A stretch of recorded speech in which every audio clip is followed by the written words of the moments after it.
Without any further ado, I have a speech, and in the great tradition of Oma speech makers, we keep them in here. So I hold this out of my bra, it's an Oma tradition. There's four things maybe I just want to talk about, and they're very quick. And if I forget the 4 points, maybe somebody would remind me to say it. My first point is about children, my second point is about a dream, my third point is about leadership, and my fourth point is about transition. So this evening, when we were here, we had tea. We've been here all day and we've been rehearsing. And we have a number of teenagers with us. You may have noticed them, maybe 12 or 15 of them. Great kids, really marvellous. And it was my pleasure to accompany them to dinner down in one of our local restaurants. And we walked from here down to the restaurant and we were chatting and talking. And the youngest is maybe about 12 or 13 and the oldest is about 15 or 16. And I was thinking, you know, I wonder what it's going to be like for these kids in 10 years' time. So the youngest, that'd make the youngest about 21, and then 20 years' time and 30 years' time, and how Oma will look in those times, you know. So I was just trying to, I was dreaming as I was walking along, and I was thinking, you know, imagine if there's the river, we'll pass over the bridge, you know, there's massive water going through at the minute, you know, we're not making any use of it, the energy that's been produced by that river. Imagine if Oma had its own energy sovereignty. So in the future, when oil gets more and more expensive, that we're actually producing our own energy, our own electricity. And we're not too concerned that we're so reliant on oil from the rest of the world. Or imagine as we walked and we went out to Campsie.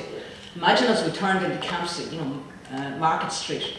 What was Market Street? Market Street was where the markets were, where we bought and sold and traded our own goods that were produced here in Oma, giving local employment to local people. Imagine what that would look like, you know. And then, of course, it was a busy time of the evening, so we're stopped and we're standing at the side of the road, and there's tons of traffic going past, thundering past, you know. And I was thinking, you know, in the future, Billy and I have got 3 children, 3 teenagers, you know, and it's a truism to say that those teenagers within 10 years or 15 years or 20 years are going to experience a life with less energy than what we've had the privilege of having up to now. We live in a time, we've had the richest, most energy intensive time of the human race, and now it's slipping away from us. And my children will be facing that. That's a truism, that's a fact. And what will that look like? What will that do to our transport? So I could be standing at the crossroads in Campsie, and there could be kids playing football at the crossroads, because it's the safest place to play these days, because the whole town is watching, and everyone can watch them, because there's not much traffic coming through. Any traffic that's coming through is community owned or community based. Won't make us any poorer or impoverished, but it'll just be different. And how are we thinking about that? How are we thinking about that as parents for our kids? What is it we can do for our kids to make that energy descent more comfortable, more enjoyable?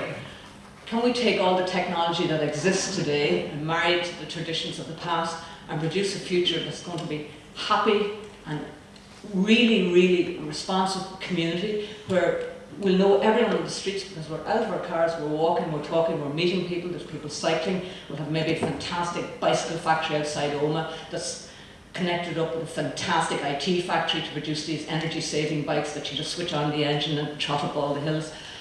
We'll all become healthier. We no longer suffer from diabetes, and old age becomes the thing. You're not actually old because we're all cycling all the time, we're walking, we're much more healthier, you know.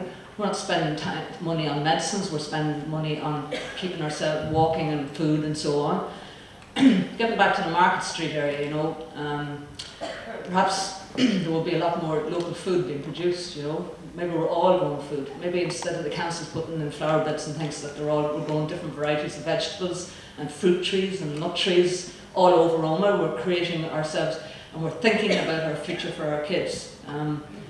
Our climate is warming, so the trees that we grow now with difficulty will actually become much easier in the future. It's only a degree or two warm, it doesn't matter, it's enough for us to be able to grow.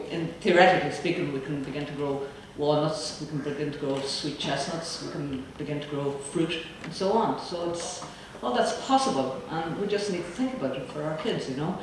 I see it as a better future, really fantastic future actually, because once we begin to lose our reliance on the motor car, we become connected, and that's what transition is all about. It's about us connecting up people to people. We don't do anything else, we don't offer solutions, but we connect people.